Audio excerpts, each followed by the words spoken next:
Today I'd like to share with you some secret strategies to overcoming panic attacks. Dr. Burns, in his book, When Panic Attacks, I want to show it to you in case you don't own it, I highly recommend it. Here it is. Don't mind the cover since my kids were very young when I got it and was working on it. So they scribbled on it, who knows what else. But he describes how panic attacks come from, a couple different things. There's 4 different models. The first model is a cognitive model. That's the model that is based on the idea that negative thoughts are what triggers anxiety. Our cognition is our thoughts, and that's what triggers our feelings. The exposure model is based on the idea that avoidance is what causes panic attacks. When you, in other words, when you feel anxious because you're avoiding the thing that you fear. If you're afraid of heights, you probably avoid ladders, high mountains, or elevators. If you feel shy, you probably avoid people. So this theory, according to this theory, the moment you stop running and embrace the monster you've been running from, then it goes away. And the third one is a hidden emotion model. And this is based on the idea that niceness is the cause of all anxiety. So people who are prone to anxiety are nearly always people pleasers. So I'm sure if you're listening to this, you're probably thinking, yep, that's me, I'm a people pleaser, because more often than not, you'll find that people that struggle with this disorder are very nice people. And the last model is a biological model, which is based on the idea that there's a chemical imbalance in the brain, and this is the one that he's least in favor of. And if you read the book, he'll explain why, but I'm not going to go into it. But I'm going to give you a little strategy for each of the other ones, things that I have found to work for me. So the first one I want to tell you is about the exposure model, and that's the idea of facing the bully. Looking the bull in the eye and not running away from your fears.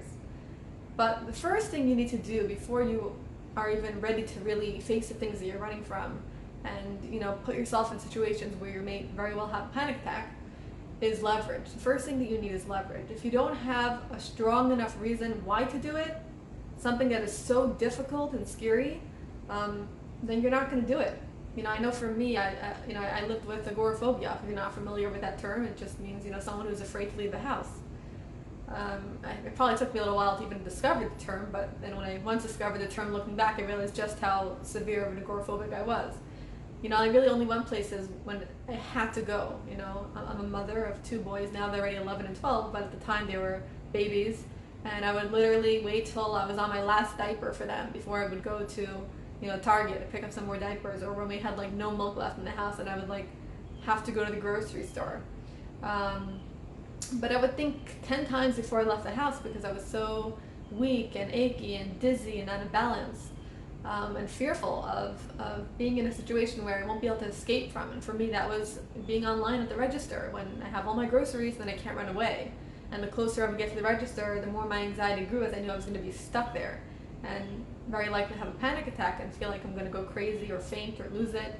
And there was only one time when I actually told someone next to me, I feel like I'm going to faint, and she ran and got me a water bottle. And I was always afraid that people would think I'm crazy if they actually knew what was going on inside my head, and I would somehow react in a way that they could see how crazy I feel. But thank God it only happened that one time where I even verbalized it, and there was no judgment at all. She just felt really concerned about me and kept asking me if I was okay. The person I think behind me was also worried, and I saw there was no judgment. So what's the worst that can happen? Even if someone does judge you, what's the worst that will happen? They won't understand you. They can't understand what you're going through if they haven't been through it. So when I had been living with agoraphobia and anxiety and panic disorder for a number of years. And, Tony Robbins, if you're not familiar with him, he's a world-famous life coach, author, and motivational speaker. And he has audiences of thousands of people. Now he's doing it virtually because of Corona, but, he does all these different events. One of them is called UPW, which stands for Unleash the Power Within. And I had really wanted to go to this event, but I was an agoraphobic. How can I go to this event? I needed my husband to stay home with my boys and watch them, take care of them. And I had tried really hard to find someone to go with, but I couldn't find anyone. And there was just something inside my brain that told me, you need to go to that event. You need to go there. If you go there, Tony's just going to fix you. I've seen so many videos of him doing live interventions of people that transformed their life in an hour. They would stand up and get coached in front of 5,000 people, and their lives were just transformed. So I thought, okay, that could be me. He could coach me and just fix me. but I could not find anyone to go with. And it came to a point where I just decided that I will die to get there, and nothing and no one will stop me from going. It wasn't like an event that was going to be in my town. I would have to fly from, at that time I lived in New Jersey and the event was going to be in Chicago. So going an event by myself for 4 days, flying, when I'm afraid of flying, and going to a place by myself, for 4 days was terrifying. Like, I was used to not going anywhere other than my parents' house or, the grocery or Target. Pretty much, I hardly went anywhere else unless I was with my husband. So, I have to say that I had incredible rewards when I really faced my greatest fears of death. Like, ultimately, what's the worst that can happen, right? You gotta always think about, like, you're afraid of having a panic attack, but what are you really afraid of? You're afraid of dying, right? But if you're not afraid to die, so then you have nothing to be afraid of, right? So once I decided that I would rather die than live a dead life, because ultimately, if you're agoraphobic and you're suffering from anxiety and panic attacks, you're living a dead life. You're not, you're not functioning. You're living in your head and in your body, but you're not, there's a part of you that's just asleep and you're not really awake to the world. So I was rewarded immediately. Firstly, I'm going to kind of work my way backwards. When I came back from the event, I was assaulted while just taking a walk in my neighborhood. You might think, okay, well, what kind of reward is that, right? Like, you were assaulted, why is that a good thing? But the reason why it was a good thing is because as a girl and as a teenager, I've always been very afraid of being alone, being attacked by a man, either being raped, God forbid, or assaulted, or mugged, or kidnapped. It was always like a big fear of mine, as if I had gone through the Holocaust. I am a descendant of a Holocaust survivor, so I guess it's in my genes, that fear. But I always kind of looked over my shoulder when I'd be walking alone to make sure no one was following me and about to attack me. So when I was assaulted, and I saw that my initial reaction was anger, and I didn't freeze. I always imagined if I was attacked, I would just like freeze. But I saw my initial reaction was anger, and I started yelling, and I was enraged, and that was a very appropriate reaction. So then I started to think, okay, well, maybe I'm not so powerless. Maybe I'm not so powerless. Like, I faced my fear. I got over my agoraphobia, and I did something so big to overcome my anxiety and panic disorder by going to an event by myself for 4 days, flying. Look what a great reward. God's showing me, like, you're not so powerless. Like, I will give you what you need. Like, you have it in you. You have it in you to protect yourself. And, thank God that it was just a minor assault, and he continued. But I looked at it like that was a great reward. That was a great reward for doing something that was so fearful of mine, because it helped me relax. Like, okay, I'm not so powerless. I'm not so helpless in this world. I have the tools that I need. They're within me, and I'm protected. Another great thing that happened, which I really felt like, you could look at it like the universe is supporting you. I felt like God was really supporting me, was that the moment shortly after I decided that I will die to get to that event, my husband was applying for a new job, and at the interview, he noticed that this woman had a bunch of like Tony Robbins CDs on her desk. So he made a comment like, oh, you're into Tony Robbins? She said, are you kidding me? I'm one of his platinum members. And they got into conversation. It turns out that as a platinum member, she gets to bring someone with her for free, and get a front seat ticket. So she ended up actually paying for my flight to Chicago. She paid for my flight, and she got me a front seat ticket, which was like worth thousands of dollars. I was just like blown away, like, wow. I've tried for months to get someone to go with me, but to no avail, and I committed to die to get there, because I felt like this was symbolic to me facing my fears and overcoming agoraphobia and panic disorder. And look at how I'm rewarded. Like, God's like, here's a front seat free ticket, here's a free flight, I'm supporting you in this, go ahead. And I was so inspired. I want to talk about the Firewalk, because if you're familiar with Tony Robbins events, you know that on the first night of the event, he gets everyone to walk barefoot actually on burning coals. And you might think that's crazy. How could you walk barefoot on fire? But I did it, and it taught me the power of the mind, that how our mind is so powerful that it actually instructs our body how to feel. And I was terrified, and I figured, okay, I'm going to let the rest of the 5,000 people walk before me, make sure no one else gets burnt before I go, and if no one else gets burnt, then I'll know it's safe for me to do it too. So it came to my turn, and I was about to go on, and I'm getting myself in the right emotional state like you trained us to, saying, yes, yes, yes. And just as I was about to take that first step, I looked down and I burst out crying. I could not do it. And there was a few people that, like a few women, and they have like about 10 firewalks. And in each firewalk, they have a few people working there to make sure that you're in the right emotional state. And so this woman came over to me and she said, okay, maybe you want me to walk with you. I said, no. If I'm doing this, I'm going to do this alone. And so I got myself back into the right emotional state. And I said, yes, yes, yes. And then I felt like I was pushed. Like that first step didn't feel like it was natural. I felt like God sent an angel to push me on the fire. And I took that first step and I'm walking, saying, kulmos, kulmos, kulmos, kulmos, not letting my mind veer for a second, because that's the key. If you let your mind shift, you will get burnt. There are people have gotten, ended up in the hospital, maybe about 30 people, because I heard this somewhere that they were taking pictures or something, a selfie while they're walking on fire. I don't know if the story's true, but that's what I heard, that this happened at one of his events. But that's just crazy. Like, you have to be extremely focused, not let your mind veer. That's the only way. So as I'm like walking on the fire saying kulmos, I noticed that it didn't feel hot. It actually felt cool and wet.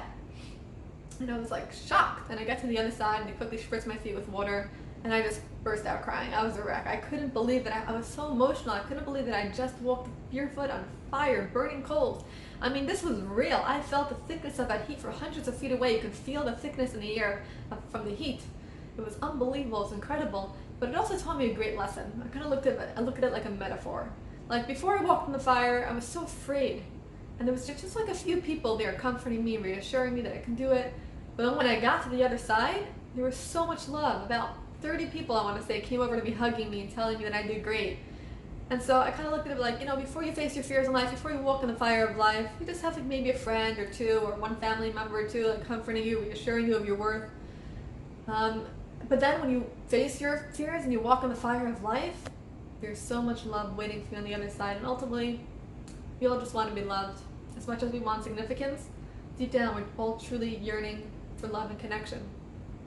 So if you're a dreamer like I was and still am, and you're afraid that if you actually face your fears and become the person you were truly born to be, maybe people will resent you. Maybe they won't love you.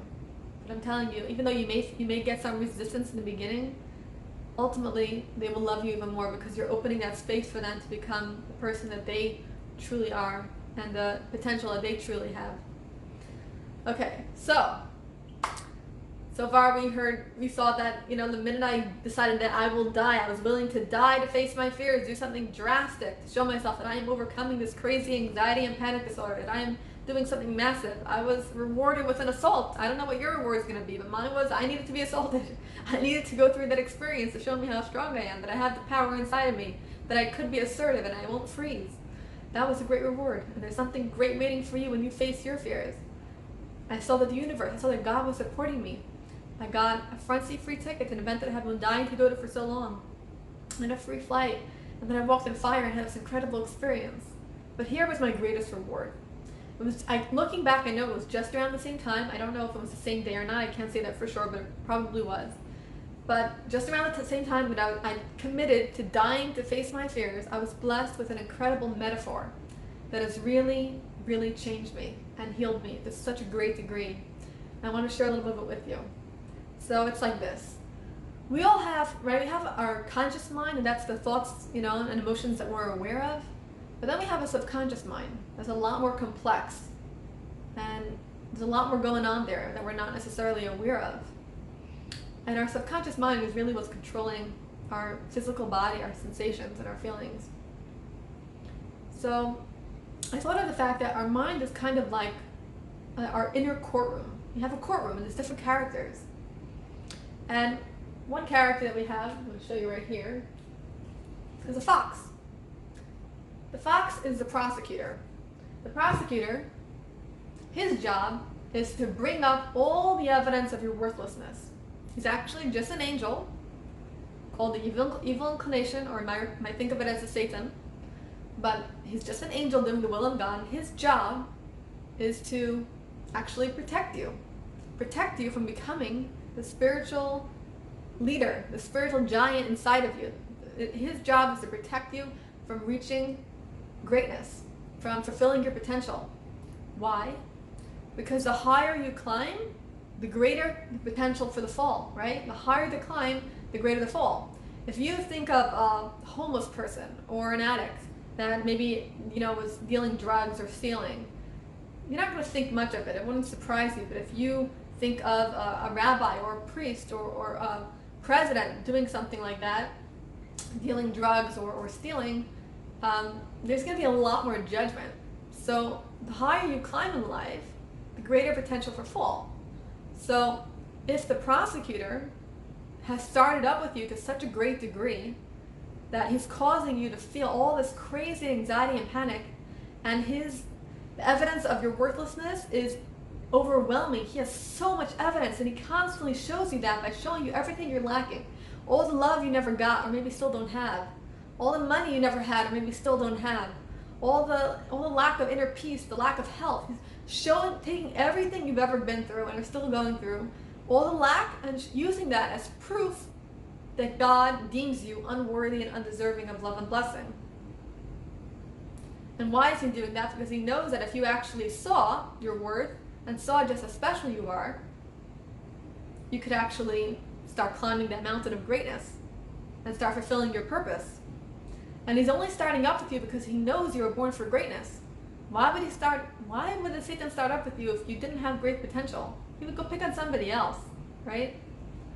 So the prosecutor is that evil bully in our brain that is very manipulative and controlling, and constantly denying the good and only focusing on the bad. But we have the opposite force, and that's the truthful angel, the good inclination, referred to as the dove, who is all about peace and loyalty, because the dove will always follow its owner home. So we have the exact opposite. The voice of strength, of courage, the voice that always is on our side, no matter how bad our prosecutor makes us feel, no matter how many times we give in to the prosecutor's claims and fall into our juvenile thoughts, feelings, and addictions. Our lawyer never gives up on us and our potential for greatness, and constantly sees the good in us and encourages us to get over bad habits and fears so that we can reap the reward and benefits that come from taking her side. And ultimately, we are the judge. So we have the power to choose if we're going to listen to the voice of our prosecutor, of our evil inclination, or the voice of our lawyer, our good inclination. And no matter how many people in our life we see sitting behind the prosecutor and supporting the voice of doubt, we are still the judge.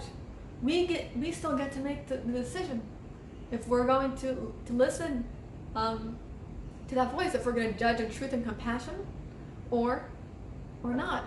And ultimately, our job is to imitate the Supreme Court judge, and the Supreme Court judge is God. We want to imitate the Supreme Court judge's characteristics. God is a loving, compassionate, slow to anger, forgiving, and truthful judge, and ultimately our job is to imitate his ways and become like him. And the members of our jury represent the people in our lives that help us make the significant people in our lives, the direct agents from God, the people that we didn't really have much control over, like our parents. We don't get to choose our parents. Our spouse, we may think we choose our spouse, but I really believe God chooses our spouse for us.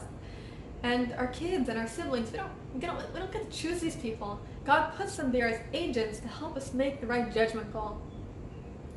But sometimes God tests us with significant members of our jury that side with the voice of evil. And then it becomes extremely difficult to listen to the voice of truth. So what happens then? How do you judge in truth and compassion when you have significant members of your jury, direct agents from the Supreme Court judge, siding with evil? This is yet another trick, another form of the evil inclination, another form of the Satan. He comes in many forms. One comes in the form of your own inner prosecutor, and another comes in the form of people. And the only reason that God would allow this to happen is to show you just how strong you are, to show you just how much resilience you have inside of you, to not let another human being in this planet take over your right to judge, push you out of your judge's seat, and take over your right to judge, because ultimately, only you are the judge. You get to make the judgment call. It's all in your head. You get to decide who you are and who you need to be in order to be worthy of love, attention, and blessing. No one else gets to decide that. No one else can decide who you are besides for you. You know yourself best. And I found that journaling is extremely helpful. When you take all that chaos and you put it down on paper, and you can see exactly what's going on in your mind. And I call this a mindful meditation. It's kind of like an unstructured meditation, but it's in the courtroom structure. And I call it court time. And in the beginning when I did this, it was just like the voice of the prosecutor against the voice of my lawyer. Okay, what's my prosecutor saying? And it would usually start with, what's wrong with you? Why do you feel well? Why do you feel you're sick in the head? There's something wrong with you, right? There's always another complaint. You're like, you're not a good mother. You're not functioning. You can't even keep the house clean. You know, you don't even work out. You can't even work out in the house. You're so not normal. Like everything I was doing wrong, right? And then I had the voice of my Lord, which I would kind of pray. I would pray to help me, because the voice of our evil inclination is naturally a lot stronger. And so prayer ignites the voice of our lawyer, our truthful angel, and brings out that voice. And so then I would pray to get the voice of truth to come to life. And I would use the voice of truth to be the voice of doubt. And I started realizing that I was becoming stronger and stronger. My anxiety was really, really easing up. So there's another part of this, big part of this metaphor that I'm not going to go into, but I want to tell you a tiny bit about it. And these are our juvenile judges. So if you think of us as a judge, you can think of us as, you know, in the Hebrew term for soul is neshama. So as the soul, as a neshama, we are, you know, we are the judge, right? We are, let's say, the adult judge. But we also have these 5 juvenile judges.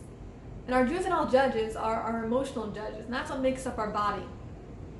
And so we're in a constant battle between who's going to take the judge's seat.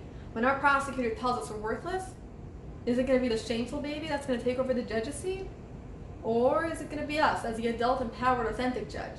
Is it going to be the prideful baby that's going to get angry and start, you know, projecting our anger onto other people around us, like our kids, for example? Or is it going to be us as an Neshama, as the adult, the truth judge? Who's going to win? When it comes to anxiety, are you going to allow your fearful child to rule your life? Or are you going to reparent and calm down your fearful child with the voice of the adult, empowered judge in you? And so that's your job. So we talked about Dr. Burns' 3 models. Exposure, we spoke about we have to do something big to show our fearful child that we're willing to show God that we're willing to die to face our fears. We are not going to live a dead life. We'd rather die than live a dead life, right? We also spoke about the cognitive model, how all our feelings really come from our thoughts. And so it's very important when you're having a panic attack, right? When you're feeling really anxious, you want to become an observer almost of what's going on with you. Like kind of take yourself out of it and become an observer of what's happening. Okay, so what's happening right now? I'm in the grocery, I'm at the register. There's a lot of people around me. If I leave right now, they're gonna think that there's something really wrong with me. I mean, who abandons their shopping cart and runs out of the store like that? I can't take the food with me. I haven't paid for them yet. What if I collapse from exhaustion? They'll think something's wrong with me. They're all going to judge me. All this fear ultimately all comes from that fear of judgment. We're so afraid that people are going to be siding with our prosecutor because that's what's going on in our mind. If we're struggling with anxiety and panic disorder, we're being prosecuted already so hard that we can't handle it. But one more person prosecuting us and siding with the voice of evil. That's why the world becomes a very fearful place. And so it's very important to use the voice of truth to comfort and reassure our fearful child judge that everything is going to be okay. We haven't fainted before. We haven't fainted. You know, we haven't gone crazy. We haven't lost our mind. No one has made us feel like we're really stupid for having a panic attack. Most people actually feel bad and want to help. And if there has been someone in your life that has judged you harshly for this, well, then it's not about you. They truly don't understand it. And if they ever were to really come down with anxiety, it would probably feel very, very awful for making you feel bad about yourself because they just couldn't understand it. So this is what I would do when I would find myself feeling really anxious on the verge of a panic attack. I would just talk to the fearful child in me, saying, I know, it's so scary the way you feel. You gotta have compassion. I mean, there's a terrified, fearful child inside of us that is so afraid of this panic, of this physical feeling and of the fear of people judging us. We gotta talk to that fearful child. We gotta reassure her that she's worthy just the way she is, even with all these crazy thoughts and feelings, even with all these unrealistic thoughts and feelings. She's worthy just the way she is, and she's safe and she's protected. She hasn't died. She hasn't gone crazy yet, right? It hasn't happened, and it's not going to happen. And she probably knows this because she's probably landed in the emergency room and had the paramedics come several times to her house like I have, right? You know, I remember kind of like wanting something to be wrong with me because, I mean, how many times could you go to the doctor for blood work or have the paramedics come only to be told you're healthy, like you're really healthy? I mean, it's almost upsetting. Like You know you don't feel good. You feel crazy, in fact. You have so many physical ailments. How could it be that everything is just in your head? And the prosecutor makes you feel so bad, like you're the one causing your pain. You're the one responsible for your pain because you have a messed up head. So the courtroom metaphor I found to be really the key to stopping all that brain chatter, taking the time to really meditate to find out what is going inside your mind, what's going on inside. And the more you do this, the more you're able actually to control it in real life. And you start to feel those feelings of panic coming on, you're able to talk to yourself. You have the thoughts. You have the right cognition, right? You have the thoughts to control and to stop our feelings. I also want to mention real quickly, I don't want to forget to tell you about EFT. I can't go too much into it because that'll take too much time, but EFT stands for Emotional Freedom Technique. It basically uses the idea of, tapping on the meridian system on the body to release negative emotions. And so it has worked incredible for anxiety. These are some of the tapping points. So if you're not familiar with EFT, please look up some videos on YouTube and learn this technique, because I remember so many times when I would feel a panic attack coming on, I would run to the bathroom and do some tapping, and it really stopped it. It really, really stopped it. So please research it. The Tapping Solution by Nick Ortner is a book. Nick Ortner and Jessica Ortner, they run something called the World Tapping Summit once a year, where they have all different very famous therapists and leaders that have incorporated it, EFT into their practice, and they share some of their success stories. So it's something that I highly recommend you incorporating into your life if you have anxiety and panic attacks. Another thing I want to talk about is the third model, which Dr. Burns talked about, which is the hidden emotion model, which says that all, anxiety and panic attacks really comes from a state of repressed emotion. Okay, so there are a couple things that I've thought of that have really helped me stop panic attacks. So the one strategy I thought of is called raging secrets. It's the idea that anxiety and anger do not go together. They're opposite emotions. You cannot feel anxious and angry at the same time. So if you're feeling very anxious and when you're out, let's say at a party or a wedding, and you feel like, oh my gosh, I'm about to have a panic attack, right? Induce anger, because if you feel very angry, you cannot feel anxious. So you can mutter under your breath, and I've done this, and it works like magic. Mutter under your breath, I hate you, with as much disgust as possible. Now, who do you hate? You could think you hate this bully, this prosecutor in your brain that's causing you to feel this way. You could think that you hate a significant member of your jury who has, really sided with the voice of evil and doubt, for years, and has really helped, add to a lot of your pain. You could just focus on the words of I hate you. But I'm telling you, try this. It really works. You cannot feel anxious and angry at the same time.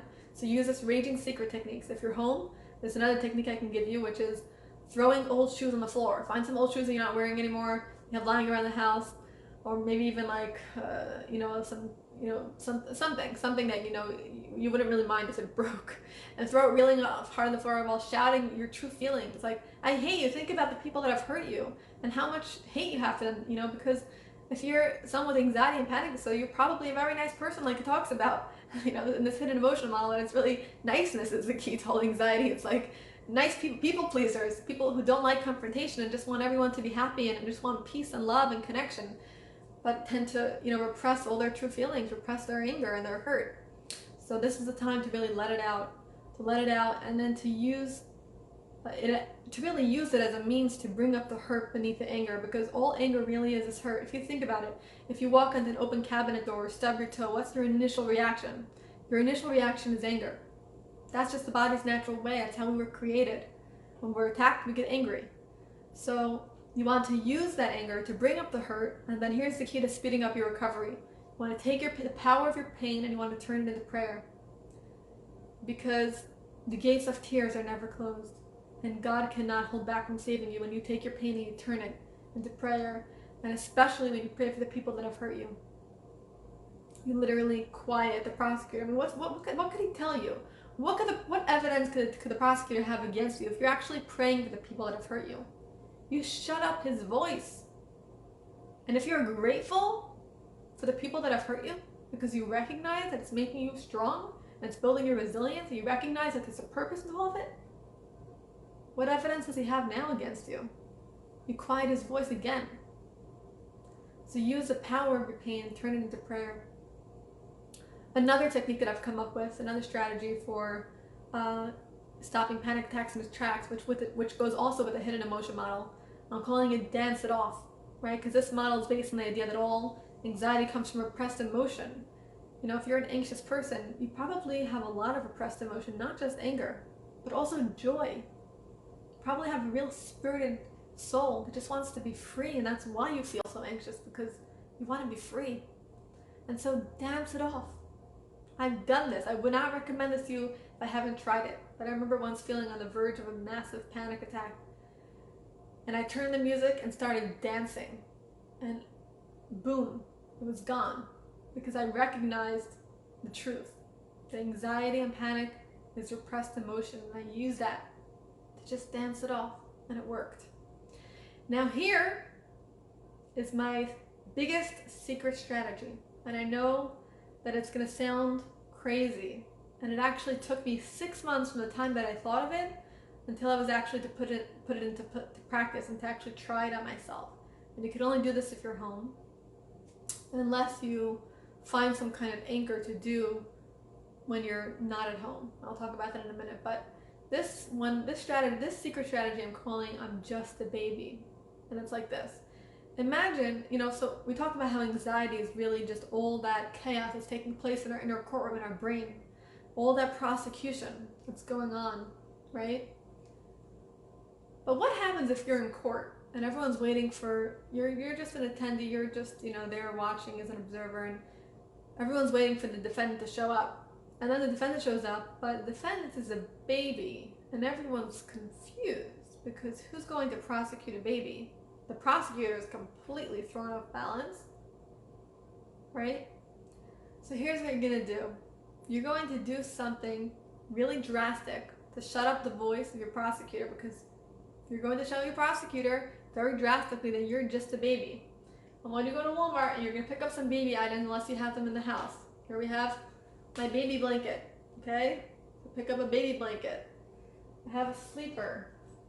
Here's mine. One of mine, actually I have two. This is one of mine. Pick up one of these onesies. Can you see it? They're a one-piece sleeper. Pick up one from Walmart or Target. I think they sell them in Walmart. I guess where I got mine. And you're going to put it on. And then you're going to play. You're going to go on YouTube and find some baby lullabies to play, like Twinkle, Twinkle, Little Star or something, right? And have that playing in the background. Then you can suck your thumb or pacify or bile if you want to use that. And the more props, the better. And you're just going to lie on the floor, dressed like a baby and acting like a baby. And I promise you, I know it sounds crazy and you're probably going to have a lot of resistance in doing it, but if you're suffering enough with anxiety and panic disorder and you're looking and you need some real relief, it'll work like magic, I guarantee you. Because you completely throw the prosecutor off balance. The prosecutor cannot prosecute a baby. It might take a couple minutes for you to calm down, but it will work. So just try it. Just try it, okay? So, if you're out in the store and you want this technique, or you're, anywhere, somewhere, if you can find some place to go and suck your thumb for a minute, that might do it. That can be an anchor to remind your prosecutor that you're just a baby. Maybe you can buy some kind of like hidden necklace, some kind of babyish necklace, something that, will trigger the baby memory and just kind of hold on to it. Or you can get creative, think of some kind of anchor that you can use. Or you can just tap, use EFT to just, if you're in public, you can kind of just tap like this, no one will really get what you're doing, or even go like this. Because right under your collarbone and your fingertips are meridian points. Okay, so I really hope that this has been extremely helpful to you, or at least helped you even in one way. Please try these techniques. Please face your fears. I'm telling you, it's better to, face the monster, the bully in the eye, than to live a dead life. And if you're still struggling with anxiety and panic disorder, then your prosecutor hasn't surrendered, still believes in your potential for greatness. If it's gone, but you've done nothing to change, then he's given up on you. So don't give up on yourself. Don't give up on yourself, no matter how long it takes. I thought of it like this because it's taken me so many years to overcome, agoraphobia and anxiety and panic attack. I thought of this little, quote, like the tighter the wider. The tighter something is, the more difficult and impossible something feels. In actuality, the more possible it is. And the more, the more space there is for you in life. I also want to share with you a book that I've written. I am working on writing an adult book with the whole courtroom metaphor and the psychology that I'm calling metaphorical psychology, for adults. But in the meantime, I have come out with a children's book called Rose, a Judge in Kinesville. I don't know if you can see it there. Rose, it's backwards. A Judge in Kinesville. And on the back it says, join Rose as she learns about the judge inside her own mind and transforms her relationship with her twin sister Riley by deciding to judge her kindly. So if you're a teacher or a parent or a grandparent, this book, kids love it, and it really teaches them about, the power of their own mind and how they're the judge. I'll show you some of the pictures. The illustrator did such a beautiful job. Here we have Rose seeing her sister Riley being judged in court and feeling all this compassion for her. And then she realizes that she's the judge. She's the one who's judging her sister harshly. And she has, change of heart, and they become best of friends. And so it's really a book about compassion and forgiveness and judging kindly. Here we have Rose, Rose's sister Riley giving her an award at the end and naming her the warmest hearted judge of Kinesville. So it's available on Amazon or my website. LeiaFiel.com. Okay, well, take care. Best of luck.